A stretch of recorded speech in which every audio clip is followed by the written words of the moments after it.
Muy buenas noches, compañeros. Sean ustedes bienvenidos a esta exposición de el área de lenguaje corporal y manejo escénico. Somos el grupo número 28. Mi nombre es Marjorie García. El tema principal de nuestra exposición es la semiótica. Pero para lograr entender un poco más de la semiótica es necesario abarcar el tema de la semiología, y lo vamos a hacer a través de los estudios de el escritor y creador de la semiología, Ferdinand de Saussure. Él es considerado uno de los padres de la lingüística y la semiótica moderna. En uno de sus trabajos más importantes, el cual se llama El Curso General de la Lingüística, postula el análisis del lenguaje en un sistema formal, donde incluye la noción de signos lingüísticos. Pero cuando abordamos el tema de la semiología, es importante saber qué es la semiología.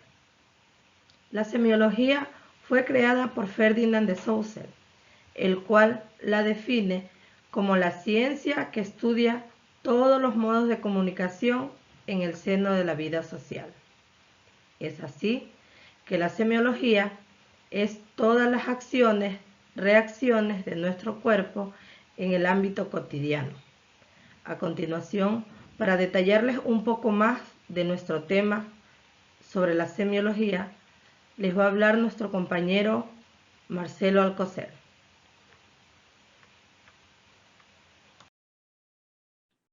Gracias. Para todos es de conocimiento que el lenguaje es un sistema comunicativo que es innato en el ser humano y por lo tanto es universal, es decir, que es la herramienta con la que nos comunicamos. Y así pensamos que enseguida que esta teoría se basa en ver a dos personas o más predicando. Sin embargo, esto va mucho más allá, ya que en realidad nos podemos comunicar de muchas maneras, ya sea escribiendo, hablando, dibujando, con gestos, señas o con símbolos. ¿Y quién no sabe que al escuchar un sonido característico asociamos enseguida en nuestra mente algo ya conocido? Les doy un ejemplo. Cuando llega el afilador de cuchillos y con su silbido característico, o el heladero sonando su corneta. Esto se debe a la dicotomía. Ferdinand de Saussure dividió el lenguaje en dos partes. Por un lado tenemos el social y por otro lado el individual. Y son precisamente los que corresponden a la lengua y el lenguaje. Estos términos los vamos a definir a continuación. La lengua es un sistema de signos lingüísticos con una sola intención comunicativa. Es decir, en pocas palabras, una lengua es un idioma. Y antes explicaremos por qué lengua es un idioma. Seguramente hemos escuchado sobre la lengua española como sinónimo del español o la lengua inglesa como sinónimo del lenguaje inglés. Pero ¿por qué estos términos son un sinónimo?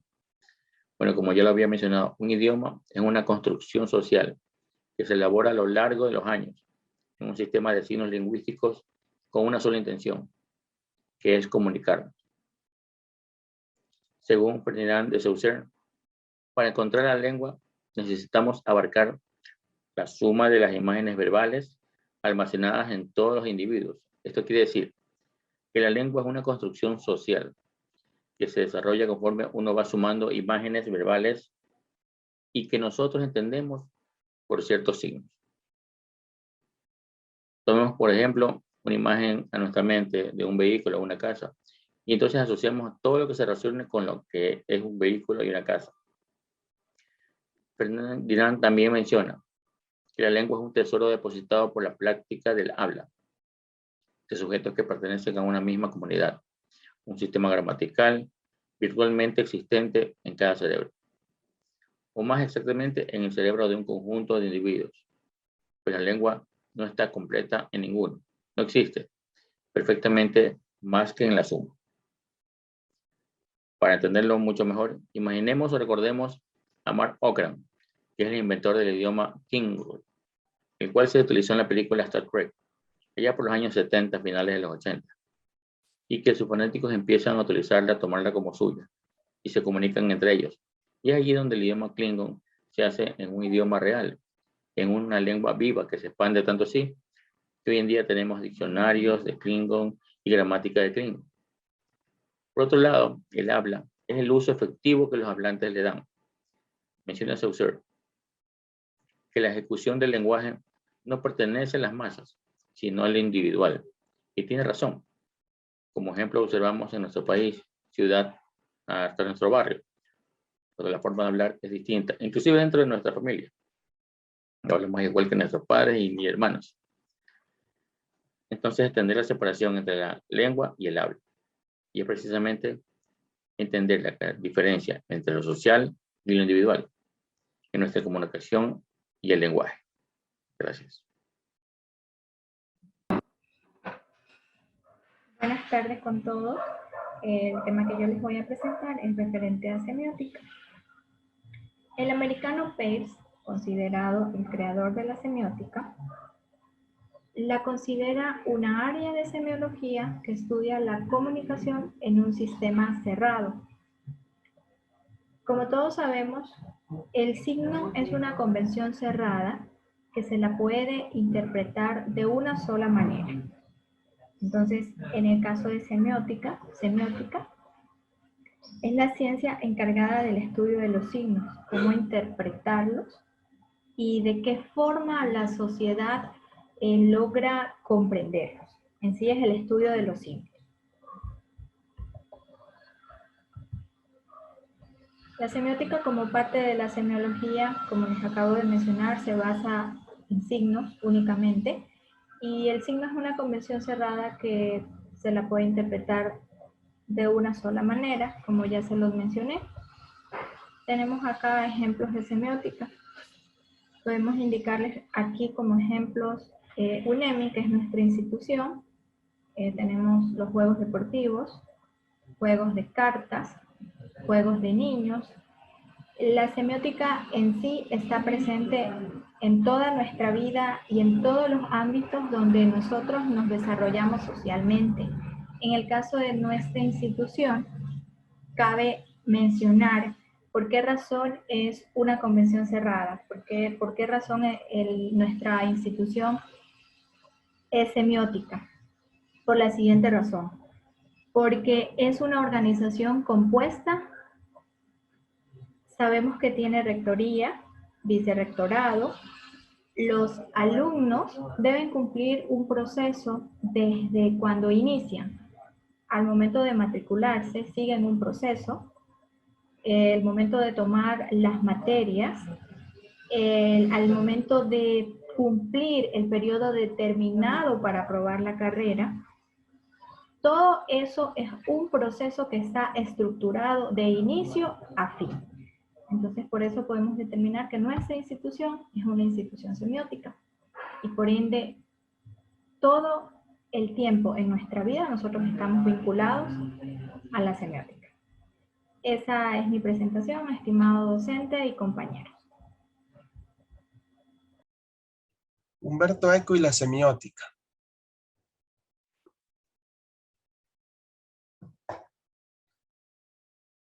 La semiótica de Umberto Eco. Umberto Eco, en su libro Tratado de la Semiótica General, nos habla sobre la comunicación, sobre la cultura y la comunicación, refiriéndose a esto como medio de comunicación. En sí que la cultura es comunicación, nos decía él. También se refería a que cualquier aspecto de la comunicación se convierte en información, es decir, por medio inmerso en una sociedad. Nosotros, por estar inmersos en una sociedad o cultura, siempre nos estaremos comunicando, pero de esta comunicación viene acompañada sobre lo que es el mensaje. El mensaje es lo que es básicamente el canal por donde medio nos comunicamos, se comunican dos personas, lo que viene a ser un emisor y un receptor. El emisor es la persona que con sus características codifica un mensaje, y el emisor es básicamente la persona quien recibe el mensaje. Pero Umberto Eco, él más estudiaba lo que eran los signos. Él nos decía que los signos es un mensaje visual y representante para representativo para alguien, pero de diferente manera. También él nos decía que los signos tienen 3 características. Uno era que un signo esté relacionado a una cualidad. Y la otra era que esa cualidad tenía que ser un objeto con la que íbamos a relacionar el signo. Y la última era la que el signo tenía que tener un representante. Digamos, es una persona o cualquier cosa, una persona o cualquier otra cosa que esté representando un mensaje. Humberto Eco en su libro nos hacía bastante hincapié en lo que eran las señales, porque decía que la gente confundía lo que eran las señales con los signos, ya que las señales y los signos son dos cosas diferentes. Las señales no son parte de la semiótica, nos decía él, pero en sí ellas ayudan a que se cumplan esta función con la semiótica. Pero en sí las señales no carecen de valor en la semiótica, nos decía Humberto Eco. Gracias.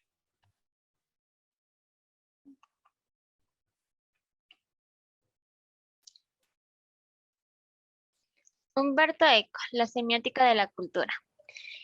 Eh, ¿Qué es primero, qué es la semiosis? La semiosis es, como lo dijo anteriormente mi compañero, es la señal de signos, o sea, es el uso de signos y como medio de comunicación, como por ejemplo los signos, las señales, todos los símbolos que se utilicen para caracterizar o para podernos nosotros comunicar. Hay dos teorías, hay dos conceptos, la teoría de Eco y la teoría de la semiótica. La teoría de Eco se basa más en el estudio de los signos, de las señales.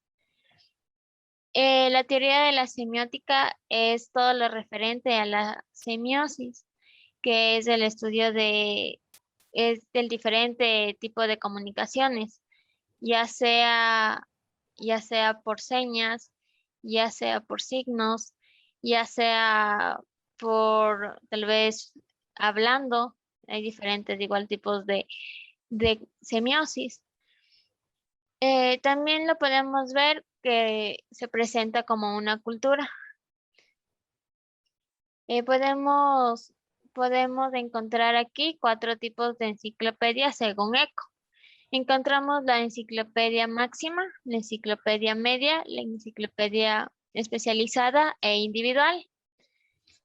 En la semiótica de la cultura, reconsidera la definición de la semiótica, como mencioné. Es una lógica cultural, funciona por procesos de interpretación, con variación histórica y social. Tiene como modelo varias representaciones del mundo y varias maneras que la sociedad produce semiosis.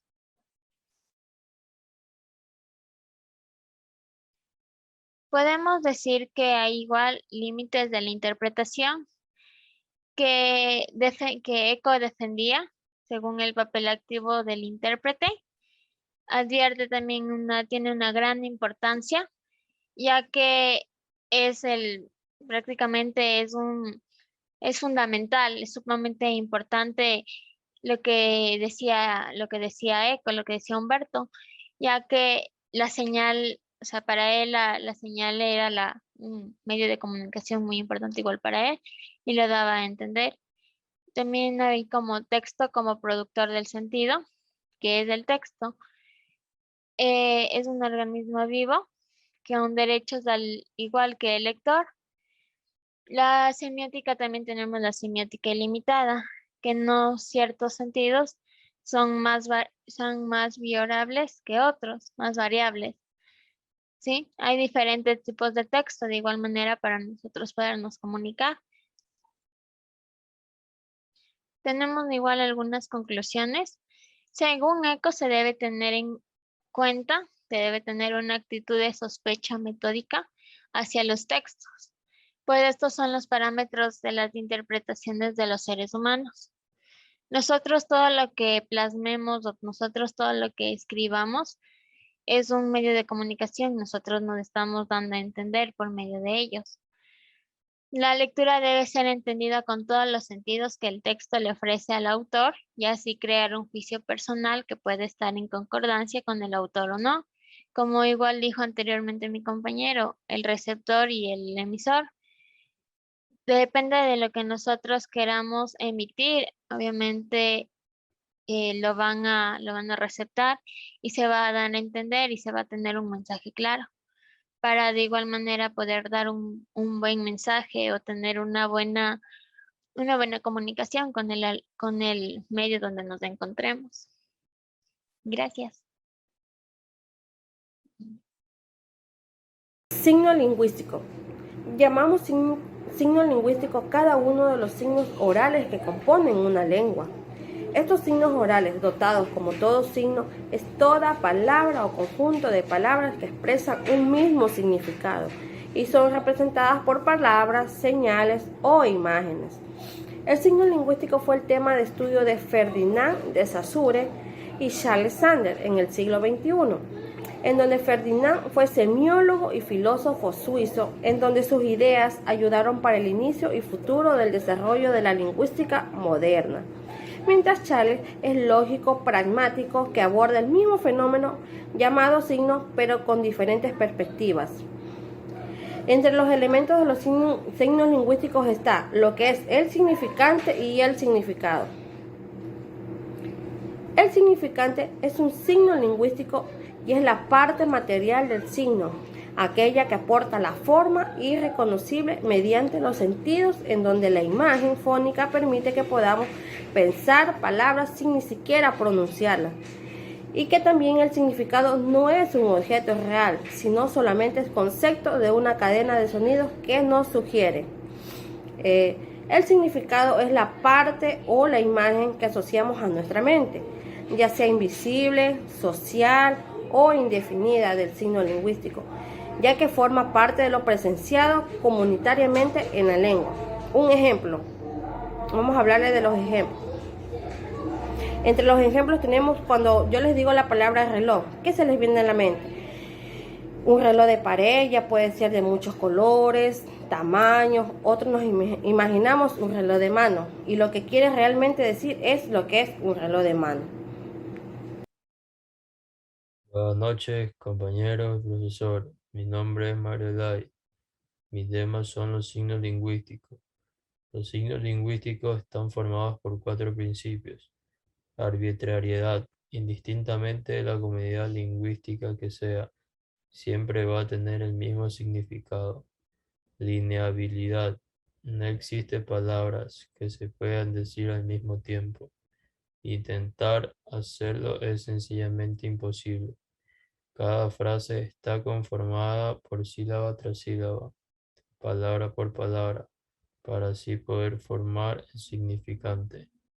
Inmutabilidad significa que un individuo no puede cambiar de un momento a otro el significante o concepción de una o varias palabras, ya que esto va a depender de toda una comunidad lingüística. Mutabilidad es el cambio, evolución y desarrollo que hay y que se puede dar en diferentes niveles, como forma fonética y signos. Se modifican a través del tiempo, siendo esto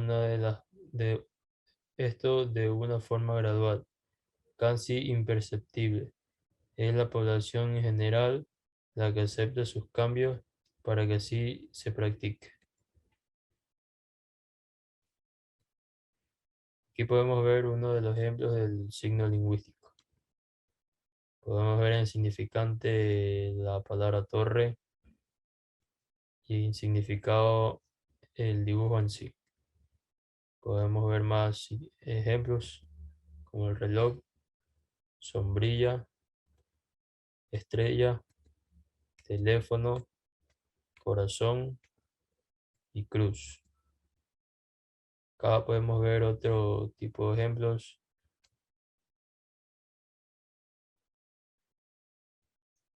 Y aquí tenemos ejercicio del signo lingüístico. Primer ejercicio. Forma otro signo lingüístico utilizando algunas letras de la siguiente palabra. Puedes combinar la misma letra más de una vez. Podemos ver el ejemplo. Y acá el segundo ejemplo forma un signo lingüístico.